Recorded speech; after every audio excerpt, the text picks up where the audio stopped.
चक बेदी के अड्डे पर अल्लाह वसाया का मज़ारा कादिर और उसका बेटा साबिर लारी में सवार हुए।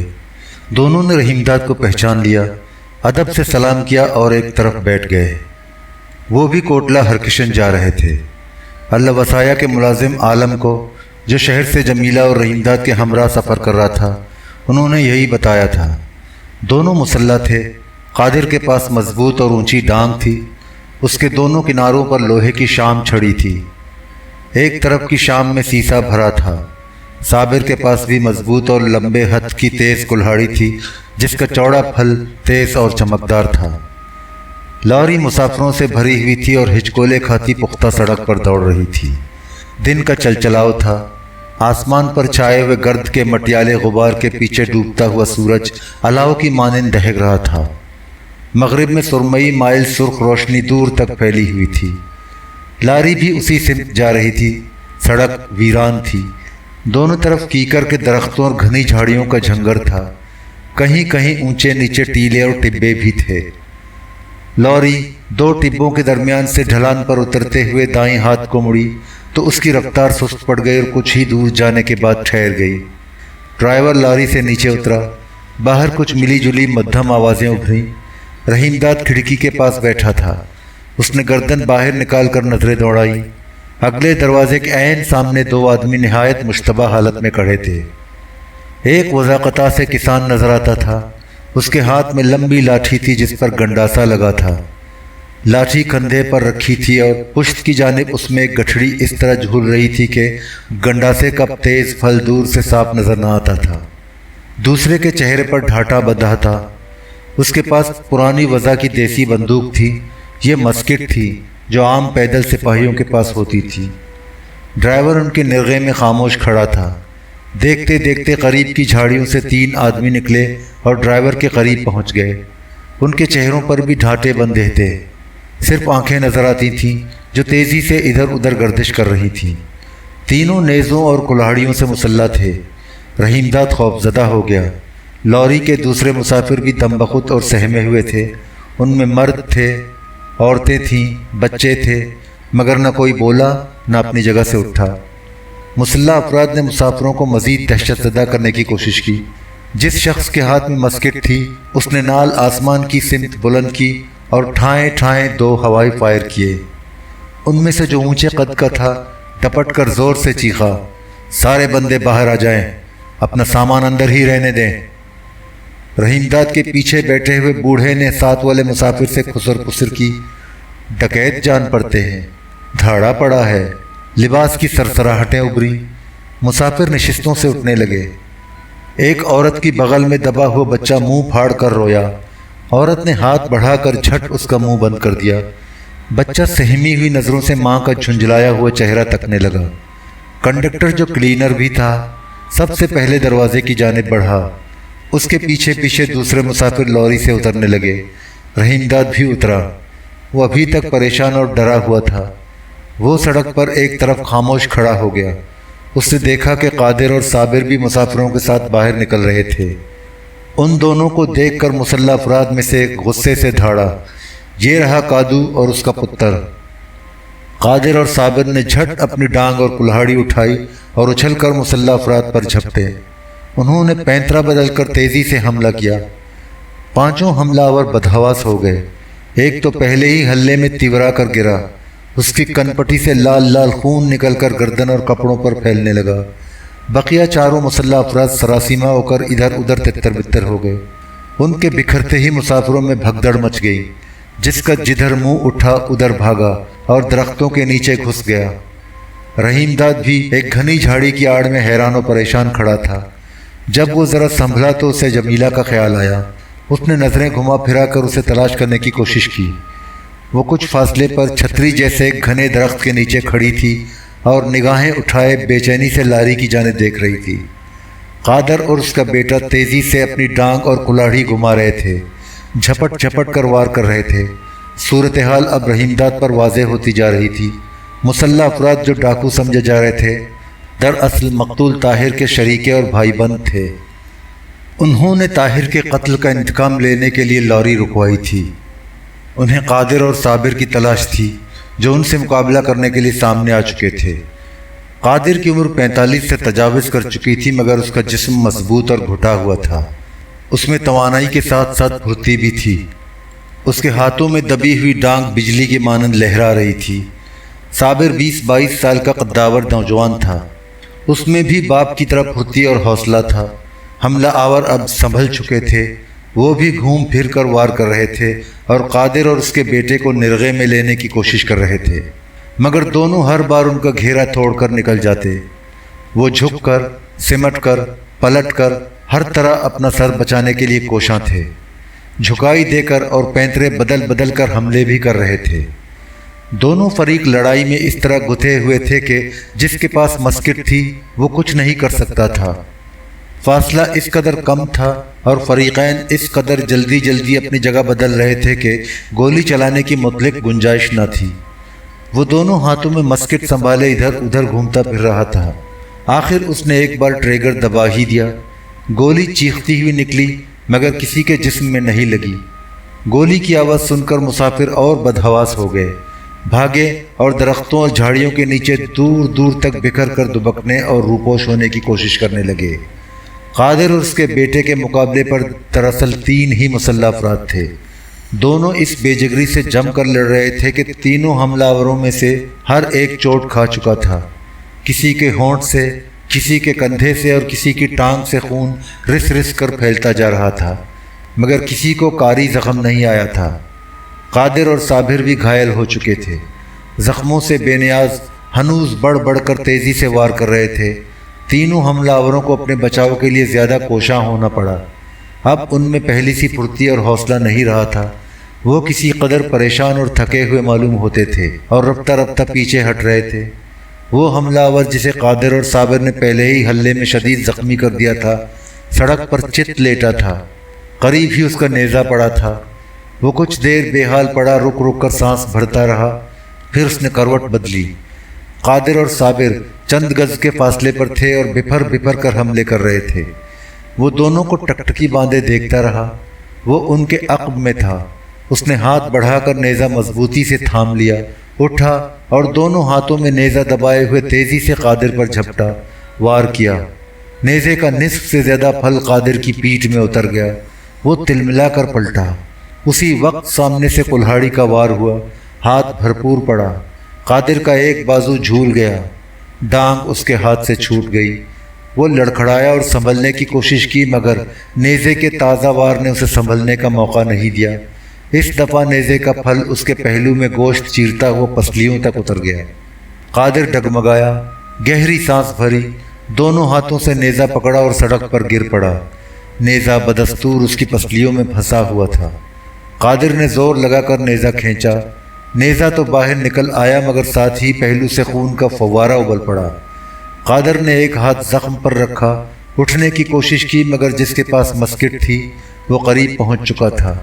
اس نے اچھل کر پوری قوت سے قادر کے منہ پر لات ماری۔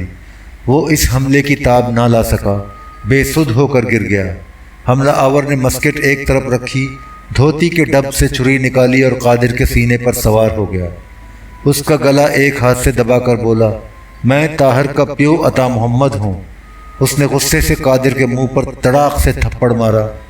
قادر کے چہرے پر مردنی چھائی ہوئی تھی۔ اس نے لڑکھڑاتی نظروں سے عطا محمد کو دیکھا اور آنکھیں بند کر لی۔ عطا محمد نے چھری ایک آنکھ میں بھونک دی اور اسے نکالنے کے لیے بے دردی سے گھمانے لگا۔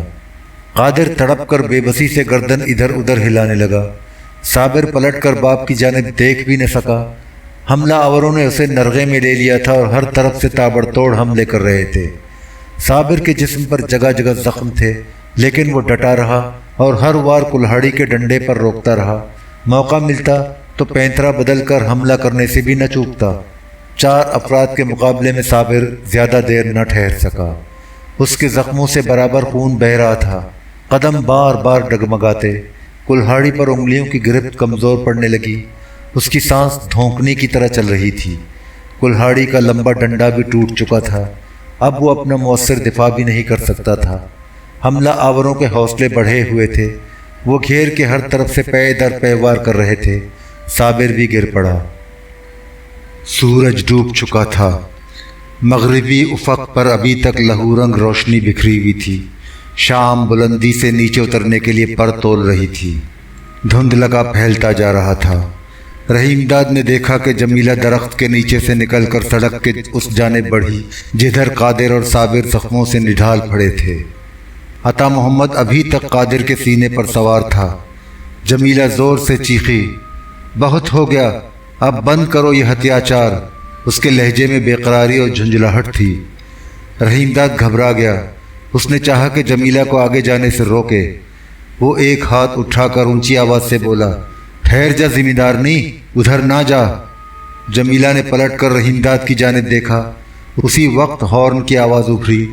सड़क की मुखालिफ सिमत से एक लॉरी आती नजर आई। सब उधर देखने लगे। अता मोहम्मद ने बेसुध पड़े हुए कादिर को छोड़ दिया। उसके सीने पर से नीचे उतरा, मस्केट संभाली और अपने साथियों को मुखातिब करते हुए ऊंची आवाज़ से बोला, काम हो गया, अब निकल चलो। सब ने जल्दी जल्दी अपने असलहा संभाल लिए। अता मोहम्मद ने मस्केट की नाल ऊंची की। खौफ और दहशत फैलाने के लिए तड़तड़ हवाई फायर किए। वो फायर करता हुआ अपने साथियों के हमराह सड़क पर दौड़ने लगा। फरलांग डेढ़ फरलांग रास्ता तय करने के बाद सड़क से उतरकर नशेब में चला गया और घने दरख्तों और जंगली झाड़ियों के अंदर दाखिल होकर नज़रों से ओझल हो गया। सामने से आने वाली लॉरी करीब आकर ठहर गई। उसमें भी मुसाफिर सवार थे और खिड़कियों से गर्दनें निकालकर कादिर और साबिर को देख रहे थे, जो खून में लथपथ सड़क के बीचों बीच पड़े थे। जमीला बढ़कर जख्मियों के पास पहुंची। रहीमदाद, ड्राइवर, क्लीनर और मुसाफिर भी दरख्तों और झाड़ियों की ओर से बाहर निकले और सहमे हुए कादिर और साबिर की जानिब बढ़े। दूसरी लॉरी का ड्राइवर भी अपने मुसाफिरों के साथ नीचे उतर आया। जमीला ने देखा कि अता मोहम्मद ने कादिर की दोनों आंखें निकाल दी हैं। वो गर्दन पर भी छुरी चला चुका था, मगर सिर्फ ऊपर की जरा सी काल काट सका था। जमीला ने कलाई थामकर कादिर और साबिर की बारी बारी नब्ज देखी, फिर गर्दन हिलाकर बोली, अभी जिंदा हैं पर बुरी तरह घायल हुए हैं। उसने मुड़कर दूसरी लारी के ड्राइवर की जानिब देखा। तैनो पाकपतन जाना है? जाना तो है जी। उसने जख्मियों की तरफ इशारा किया। ये झगड़े में जख्मी हुए हैं? हाँ, झगड़ा ही हुआ था, जमीला ने आहिस्ता से जवाब दिया। ड्राइवर ने पूछा, दूसरी पार्टी किधर गई? उन्होंने जी लारी रुकवाई, सारे मुसाफिरों को बाहर बुलाया। एक बूढ़ा मुसाफिर बताने लगा, वो इन दोनों की खोज में आए थे, देखते ही हमला कर दिया। पर जी ये दोनों भी ज़बरदस्त हौसले वाले निकले। वो 5 थे और ये सिर्फ 2। इन्होंने डट कर टाकरा लिया। बूढ़े ने अपनी बात ख़त्म भी न की थी कि तरह तरह की बातें होने लगी। जो जिसके जी में आ रहा था कह रहा था, अपनी सूझबूझ के एतबार से इजहार ख्याल कर रहा था, मगर जमीला बहुत परेशान थी। उसने ड्राइवर से कहा, बेकार की बातें छोड़, इन दोनों को पाकपतन के सरकारी अस्पताल ले जा। अगर उनकी जल्द ही मरहम पट्टी कर दी गई तो बच जाएंगे। वैसे खून बहुत बह गया। वो दोनों जख्मियों के करीब बैठ गई और खून बंद करने के लिए उन्हीं की पगड़ियाँ फाड़ फाड़ कर जख्मों के गिर्द लपेटने लगी। ड्राइवर जख्मियों को अस्पताल ले जाने पर आमादा नहीं हुआ। मैं जी उन्हें नहीं ले जाऊंगा। क्यों नहीं ले जाएगा? जमीला ने तीखे लहजे में पूछा। तू चाहता है ये दोनों यहीं सड़क पर मर जाएं? तू इतना बेरहम और कठोर क्यों है? गल ये है जी, ड्राइवर ने सफाई पेश की, बाद में पुलिसिया बहुत सताते हैं, रोज़ रोज़ गवाही के लिए बुलाते हैं, ऊपर से वकील उल्टे सीधे सवाल करके भेजा खराब कर देते हैं। दूसरी पार्टी का भी डर रहता है, गवाही खिलाफ दो तो अदालत से निकलते ही हमला होता है। तू गवाही शवाही ना देना, जमीला ने उसे समझाया। मैं अपने नौकर को जख्मियों के साथ भेज रही हूँ, वही थाने में पर्चा चाक कराएगा, अस्पताल में भी ले जाएगा। तैनो तो उन्हें सिर्फ अस्पताल तक पहुँचाना है, घबराने की कोई गल नहीं। ड्राइवर ने फिर भी कतराने की कोशिश की। जमीला ने झट उसके हाथ पर 10 रुपये का नोट रखा। मुसाफिरों ने भी इसरार किया, समझाया बुझाया। आखिर वो ज़ख्मी कादिर और साबिर को पाकपतन ले जाने पर रजामंद हो गया। जमीला का मुलाजिम आलम ज़ख्मियों के साथ पाकपतन जाने वाली लॉरी में सवार हो गया। जमीला ने उसे ज़रूरी हिदायत दी, 25 रुपये भी दिए। लॉरी पाकपतन की सिमत रवाना हो गई। दीपालपुर जाने वाली लॉरी के मुसाफिर भी सवार हो गए। उनमें कादिर और साबिर नहीं थे, जिनका लाल लाल खून सड़क पर जगह जगह फैला हुआ था। जमीला अपनी नशिस्त पर बैठी उन दोनों के बारे में सोच रही थी। उसका खूबसूरत चेहरा अफसुर्दा और मुरझाया हुआ नजर आ रहा था। बाहर शाम का अंधेरा फैलता जा रहा था। मगरिब में दहकता हुआ अलाव बुझ चुका था। ड्राइवर ने इंजन स्टार्ट किया। लॉरी सड़क पर दौड़ने लगी। टब्बी रहमान के अड्डे पर लॉरी ठहरी। जमीला और रहीमदाद ने लॉरी से उतरकर तांगा लिया। दोनों उसमें सवार हो गए। तांगा नहर के किनारे किनारे चलने लगा। जब तांगा कोटला हरकिशन में दाखिल हुआ तो पहर रात गुजर चुकी थी। जमीला हवेली में नहीं गई, सीधी कादिर और साबिर के घर पहुंची। रहीमदाद उसके हमराह था। इत्ला मिलते ही कादिर की बीवी एक हाथ में लालटेन संभाले बाहर आई। उसके साथ बहू भी थी। दोनों के पीछे मजीदा थी। वो कमज़ोर और बीमार नजर आ रही थी। कादिर की बीवी ने जमीला को देखते ही कहा, बहन जी तू इस वक्त कैसे आ गई? वो मुस्कुराई। अंदर आ जा, मंजी पर आराम से बैठ। नहीं, मैंने अंदर नहीं जाना। तुझे ये बताना है कि कादो और साबिर का ताहिर के प्यो अता मोहम्मद और उसके शरीकों से झगड़ा हो गया। हाय रब्बा! वो अपने माथे पर हाथ मारकर घबराए हुए लहजे में बोली, जिमींदारनी ठीक ठीक बता। मैं लारी में चौधरी और आलम के साथ शहर से आ रही थी। चक बेदी के अड्डे पर कादो और साबिर भी लारी में सवार हो गए। रस्ते में अता मोहम्मद और उसके साथियों ने किसी बहाने से लारी रुकवाई। मुसाफिरों को नीचे उतरवाया। वो 5 थे और सब मुसल्ला थे। उन्होंने कादो और साबिर पर हल्ला बोल दिया। जमीला ने मुत्तला किया। हाय मैं मर गई! कादिर की बीवी बेकरार होकर चीखी। साबिर और उसका प्यो कहाँ है? दोनों को अपने साथ क्यों नहीं लाई? वो घायल हो गए हैं। मैंने आलम के साथ दोनों को लॉरी में डालकर पाकपतन के सरकारी अस्पताल भिजवाया है। कादिर की बीवी ये सुनते ही दरवाजे की दहलीज पर बैठकर बैन करने लगी। बहू भी सीना पीटते हुए सास के साथ रोने लगी। मजीदा बुत बनी गुमसुम खड़ी थी। न वो बोली न रोई। लालटेन की जर्द रोशनी में उसका मुरझाया हुआ चेहरा मिट्टी की तरह मटियाला पड़ गया था। वो लड़खड़ाई और माँ का सहारा लेकर बैठ गई। माँ ने पलट कर उसे कहरालूद नज़रों से देखा। जोर से उसकी पीठ पर धुहत्तड़ मार कर चीखी, कर्मा मारी तू मर क्यों ना गई? तेरे यार के प्यो ने उसके खून का बदला चुका लिया ना? मजीदा फिर भी कुछ न बोली। उसकी आंखों से टिप टिप आंसू गिरने लगे। कादिर की बीवी और बहू के रोने और चीखने की आवाज़ें रात के सन्नाटे में उभरी तो गांव में खलबली मच गई। घरों के दरवाजे खुलने लगे। सब कादिर के घर पहुंचने लगे।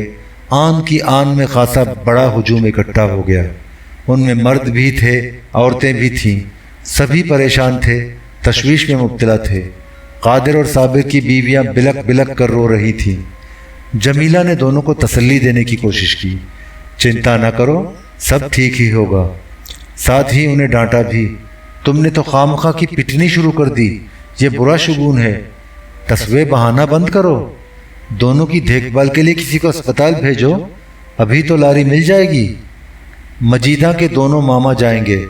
कादिर की बीवी ने रोना बंद कर दिया। मैं भी उनके साथ जाऊंगी। चाचा अकबर को भी साथ लेती जा, बहू ने मशवरा दिया। अकबर वहाँ मौजूद था। मुस्तैदी से बोला, हाँ जी मैं भी चलूँगा। उसने कादिर की बीवी की तरफ देखा। भाभी तू फटाफट चलने को तैयार हो जा। कादिर की बीवी उठकर खड़ी हो गई। उसके दोनों भाई और भावजें भी मौजूद थीं। रवानगी का प्रोग्राम फौरन बन गया।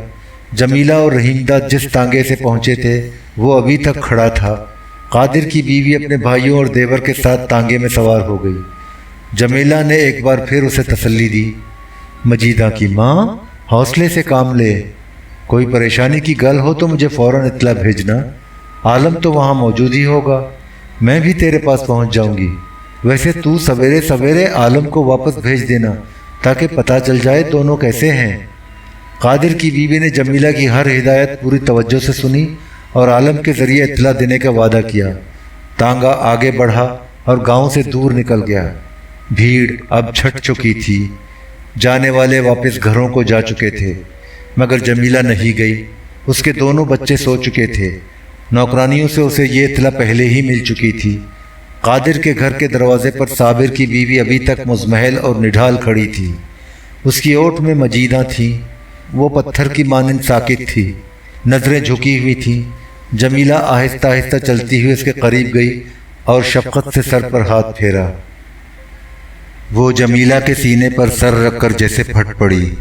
बहन जी, मैं बहुत पापी हूँ, मुझ बख्ता मारी को मौत क्यों नहीं आ जाती। उसकी सिसकियाँ खामोशी में उभरने लगी। वो फूट फूट कर रो रही थी। जमीला उसका सर आहिस्ता आहिस्ता थपकने लगी। उसने ज़बान से कुछ नहीं कहा, अलबत्ता उसकी आंखें छलक पड़ी। आंसू ढलक ढलक कर उसके रुखसारों पर टपकने लगे। रहीमदाद खामोश खड़ा मजीदा और जमीला को रोते हुए देखता रहा, मगर वो ये रिक्कत अंगेज़ मंजर ज़्यादा देर ना देख सका। उसे मजीदा के बाप कादिर की आंखें याद आ गईं, जिन्हें मकतूल ताहिर के बाप ने छुरी डालकर निकाल दिया था। वो खून से लुथड़े हुए दो भयानक गार बनकर रह गई थी। उन्हें देखकर खौफ और कराहियत महसूस होती थी। रहीमदाद से वहाँ ठहरा न गया। वो खामोशी से मेहमान खाने की जानिब रवाना हो गया। बिस्तर पर लेट कर रहीमदाद देर तक बेचैनी से करवटें बदलता रहा। बोझल रात भी ज़ख्मी थी और रहीमदाद की नींद भी ज़ख्मी थी। हवा सिसकियाँ भर रही थी। दिन चढ़े जमीला मेहमान खाने में आई। रहीमदाद नाश्ते से फारिग हो चुका था। जमीला को देखते ही उसने बेचैनी से पूछा, कादो और साबिर के बारे में कुछ पता चला? हाँ, आलम आया था, बताता था साबिर की हालत तो ज़्यादा ख़राब नहीं, पर कादो को अभी तक होश नहीं आया। कादो को ज़ख्म भी ज़्यादा आए थे, तूने तो देखा ही था, सारा बदन खून से लथपथ था। ताहिर के पियो ने उसकी आंखें तो निकाल ही ली, वो तो उसकी गर्दन भी काट देना चाहता था। बहुत जालिम है, ये गुस्सा हत्यारा होता है, अंधा बना देता है।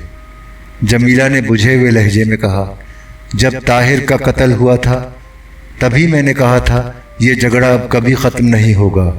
वैसे कादो और साबिर कत्ल के मुकदमे से साफ छूट गए थे, पर ताहिर के प्यो, भाइयों और शरीकों ने तो बदला लेने का इरादा नहीं छोड़ा था। आखिर उन्होंने बदला ले लिया। कादो मर गया तो साबिर और उसके चाचे मामे बदला चुकाएंगे। ये झगड़ा ऐसा ही चलता रहेगा, जाने कब तक चले। जमीला का चेहरा अफसुर्दा हो गया, आंखें वीरान हो गईं, वो परेशान और मुज़महिल हो गई। रहीमदाद ने उसे तसल्ली देने की कोशिश की, ज़िम्मेदारनी, तूने अपने को क्यों परेशानी में डाल लिया? ऐसे झगड़े तो होते ही रहते हैं, किस किस का दुख उठाएगी। उसने गुफ्तगू का रुख बदला, ये बता आलम किधर है? तू उससे कादो और साबिर के बारे में पूछना चाहता है? नहीं, उनके बारे में तूने बता ही दिया। रहीमदाद ने बेनियाजी से जवाब दिया, मैं तो आलम से अपनी धूप की ऐनक के बारे में पूछना चाहता था। शहर में उसे अपनी ऐनक फ्रेम बदलवाने के लिए दी थी। पिछले दिनों फ्रेम की एक कमानी टूट गई थी, पता नहीं ऐनक का क्या बना। उसने मुझे बाद में कुछ बताया ही नहीं। अब तो शाम से पहले पता नहीं चलेगा। मैंने आलम को अल्लाह वसाया के पास भेजा है, वो उसे कादो और साबिर के बारे में बता देगा। अल्लाह वसाया को इस झगड़े में नहीं डालना चाहिए, ये ठीक नहीं किया। रहीमदाद को जमीला का इक़दाम पसंद नहीं आया। वो कादिर और साबिर के मामले को इतनी ज़्यादा अहमियत देने के हक़ में नहीं था। इसमें गलत बात क्या हुई? जमीला का लहजा तीखा था। रहीमदाद के रवैये से उसके एहसासात को ठेस पहुंची थी। कादो केवल मज़ारा ही नहीं, इस पिंड का रहने वाला भी है। मज़ारा भी हुआ तो इससे क्या फ़र्क पड़ता है? कादो फसल पैदा करे तो अल्लाह वसाया ज़मींदार बनकर अपना हिस्सा लेने तो पहुंच जाए, पर वो घायल होकर मौत के मुंह में पड़ा हो तो अल्लाह वसाया उसकी तरफ मुड़कर भी ना देखे, न उसकी खबरगिरी करे, न उसकी मदद करे, न उसे हौसला दे। तू खुद ही सोच, ये कैसे हो सकता है? रहीमदाद ने खामोशी से जमीला की बातें सुनी, लहजे की तलखी भी महसूस की, मगर किसी रद्द-ए-अमल का इजहार नहीं किया। जमीला भी कुछ देर खामोश बैठी रही। वो उठी और बाहर चली गई। वो मुस्तरब और बेचैन नजर आ रही थी। अल्लाह वसाया रात गए वापस आया। रहीमदाद उस वक्त जाग रहा था। हवेली की छत पर उसे अल्लाह वसाया की आवाज़ भी सुनाई दी, मगर वो रहीमदाद के पास नहीं आया। ज़्यादा देर ठहरा भी नहीं। वो क्यों आया था और क्यों चला गया, रहीमदाद को 2 रोज़ तक कुछ पता न चला। न जमीला आई और न अहमद ने कुछ बताया। चौथे रोज़ अल्लाह वसाया आया तो रहीमदाद से उसकी मुलाकात हुई। रहीमदाद अपनी बेकरारी की ज़्यादा देर पर्दापोशी न कर सका। उसने कुरेद कर पूछा, तू मंगलवार की रात को भी आया था? हाँ, आया तो था, अल्लाह वसाया ने बेनियाजी से कहा। मैं उस वक़्त जाग रहा था, पर तू ठहरा नहीं, थोड़ी ही देर बाद चला गया था। क्यों आया और क्यों इतनी छेती चला गया, यह भेद न खुला। तुझे जमीला ने नहीं बताया? वो आजकल नज़र ही नहीं आती, जाने कहाँ रहती है। रहीमदाद ने जवाब दिया, वैसे ये तो मैंने पता है वो तेरे साथ नहीं गई थी। समझ गया, वो तुझे क्यों नज़र नहीं आई। अल्लाह वसाया ने मुस्कुरा कर कहा, वो इन दिनों कादो के घर में ज़्यादा रहती है, मजीदा और साबिर की घरवाली को तसल्ली देती रहती है। चौधरी, उसे तो ऐसे कामों के लिए हीला चाहिए, वो किसी को दुखी देख नहीं सकती। उसने दुख भी तो बहुत सहे हैं। रहीमदाद ने जमीला की हिमायत की। चंद लम्हे खामोश रहा, फिर दरियाफ्त किया, ये तो बता कादो अब कैसा है। जमीला बताती थी, एक रात तो उसे होश ही नहीं आया, उसे ज़ख्म भी तो बहुत आए थे, मैंने तो सारा खून खराबा अपनी आंखों से देखा। कादो को दूसरे रोज़ भी होश नहीं आया था। अल्लाह वसाया ने बताया, मुझे जैसे ही पता चला सीधा अस्पताल पहुंचा। कादो चुप पड़ा था, सिर्फ सांस ले रहा था, वो भी बहुत धीरे धीरे। उसकी हालत बहुत ख़राब थी। डॉक्टर ने मशवरा दिया, उसे लाहौर ले जाओ, शायद बच जाए। वैसे उम्मीद कम ही रखती है। मेरे पास वकील के ज़िम्मेदार दोस्त की कार थी, मैंने कादो और साबिर दोनों को उसमें डाला। जमीला भी अस्पताल पहुंची हुई थी। ये मुझे पता नहीं था। रहीमदाद ने हैरत से कहा, मैं जमीला ही को छोड़ने मंगलवार की रात यहाँ आया था। अल्लाह वसाया ने बताया, वो तो लाहौर जाने को भी कहती थी, पर मैंने समझा बुझा कर उसे रोका। दोनों ज़ख्मियों को लाहौर ले गया, अस्पताल में दाखिल कराया। कादो को तो शाम को होश आया, मरते मरते बचा है। अब तो कुछ ठीक है, पर अंधा हो गया है। ताहिर के पियो ने कादो के सीने पर चढ़कर मेरे सामने छुरी डालकर आंखें निकाली थी। कादो ऐसा ज़ोर ज़ोर से चीखा और उसकी आंखों से ऐसे खून निकला कि मुझे मतली होने लगी। मुझसे इधर देखा ना गया। आलम ने मुझे बताया, जमीला तो रो पड़ी थी। साबिर तो अब बिल्कुल बड़ा चंगा हो गया होगा। रहीमदाद ने पूछा, बिल्कुल चंगा तो नहीं हुआ, पर 8-10 रोज़ बाद उसे अस्पताल से छुट्टी मिल जाएगी। अलबत्ता कादो को ज़्यादा दिन अस्पताल में रहना पड़ेगा। हमला करने वालों के खिलाफ पुलिस ने भी कोई कार्रवाई की? 3 मुलजिम तो दूसरे ही रोज़ गिरफ्तार कर लिए गए थे। ताहिर का प्यो अता मोहम्मद और चाचा सुल्तान मोहम्मद एक रोज़ मफरूर रहे, बाद में वो भी पकड़ लिए गए। 5 अभी तक पुलिस की हिरासत में हैं। केस रजिस्टर करके पुलिस ने अभी अदालत में चालान पेश नहीं किया। मुलजिमों के खिलाफ पर्चा तूने चाक कराया था? नहीं, आलम थाने गया था, उसी ने रपट लिखवाई थी। ऐनी गवाह भी वही है। बाद में वकील के साथ मैं भी थाने गया था। वकील ने अलॉटमेंट के लिए क्या किया? अभी तो कुछ नहीं हुआ। अल्लाह वसाया ने बताया, उधर तो मैं कादो और साबिर के मामले में फंसा रहा। इसमें देर नहीं होनी चाहिए, कोई गड़बड़ ना हो जाए। रहीमदाद ने तशवीश का इजहार किया। ठीक कह रहा है, मैंने अब उसी तरफ ध्यान देना है। अल्लाह वसाया ने रहीमदाद की राय से इत्तफाक किया। जमीला भी आ गई। कमरे में दाखिल होते ही उसने अल्लाह वसाया से पूछा, तैने शहर नहीं जाना? वकील इंतज़ार करता होगा। अल्लाह वसाया मुस्कुरा कर बोला, चौधरी से इसी बारे में बात कर रहा था। फिक्र न कर, अलाटमेंट का सारा काम करके ही लौटूंगा।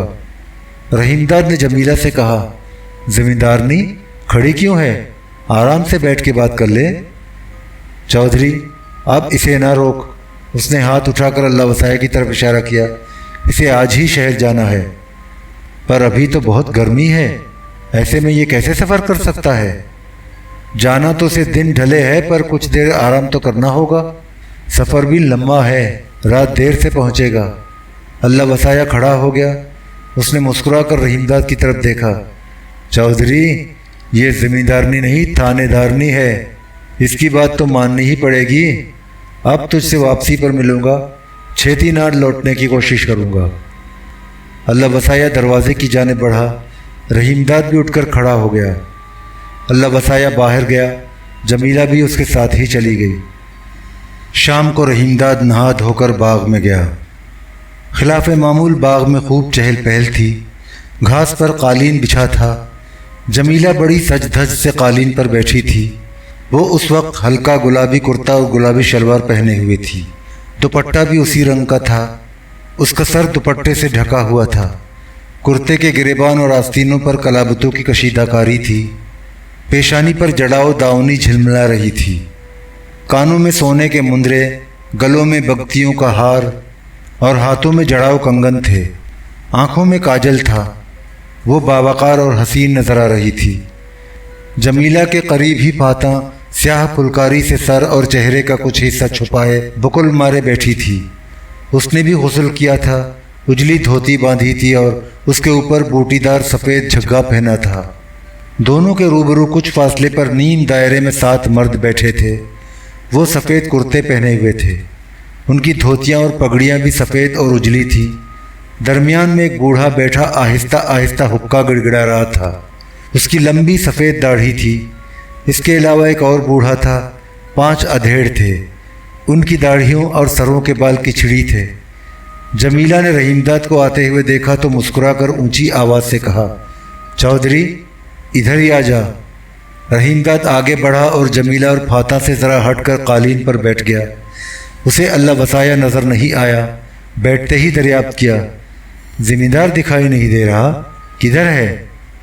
वो तो सपहर ही को शहर चला गया।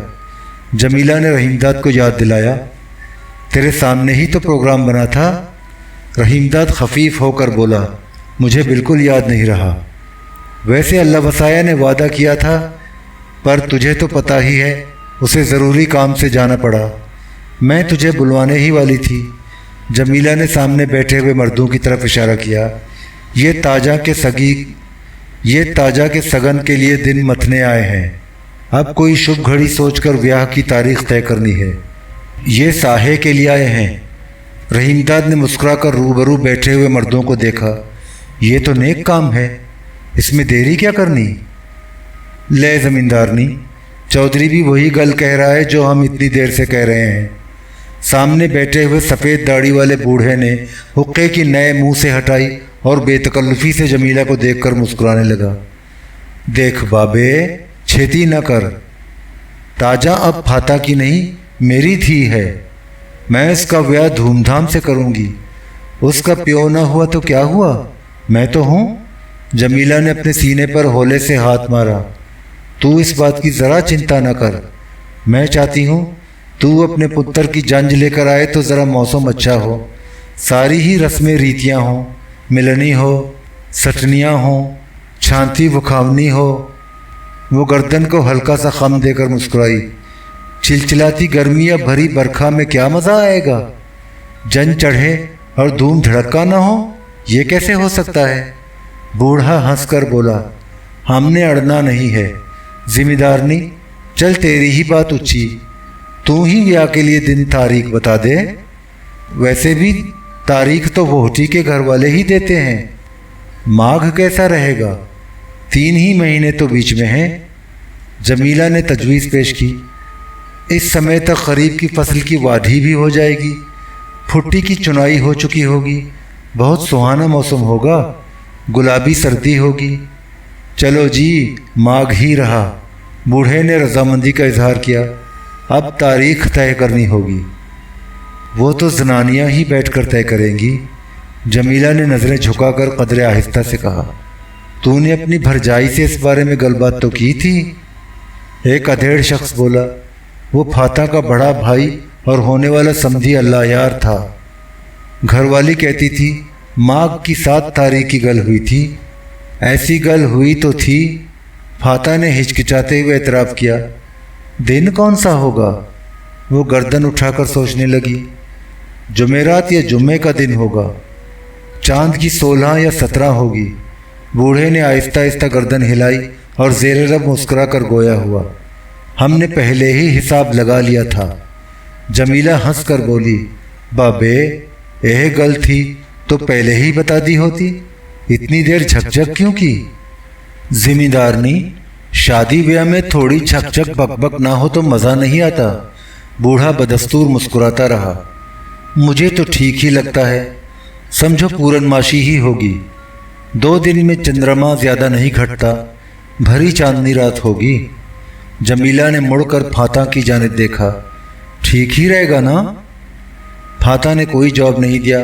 انگلیوں پر خاموشی سے حساب لگاتی رہی، پھر مسکرا کر بولی، ٹھیک ہے جی، ٹھیک ہے۔ ویسے جو دن بیاہ کا سب نے طے کیا، میں نے اس میں کیا بولنا؟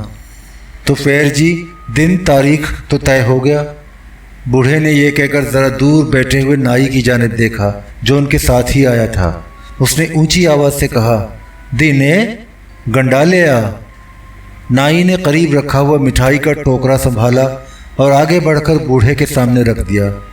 بوڑھے نے ٹوکرے کے اوپر رکھا ہوا رنگ برنگے سوت کا کلاوا اٹھایا، اس میں 2 گرہیں لگائیں اور ٹوکرے پر رکھ دیا۔ نائی نے جھک کر مٹھائی کا ٹھوکرا پھر اٹھایا اور جمیلہ کے آگے رکھ دیا۔ جمیلہ نے اسے 5 روپے لاگی کے دیے۔ لاگی لے کر وہ اونچی آواز سے دعائیں دیتا ہوا اپنی جگہ جا کر بیٹھ گیا۔ جمیلہ نے پیچھے کھڑے ہوئے ملازم کو شربت لانے کا اشارہ کیا۔ شام کا دھندلکا پھیل گیا تھا۔ باغ میں گیس بتی روشن کر دی گئی تھی۔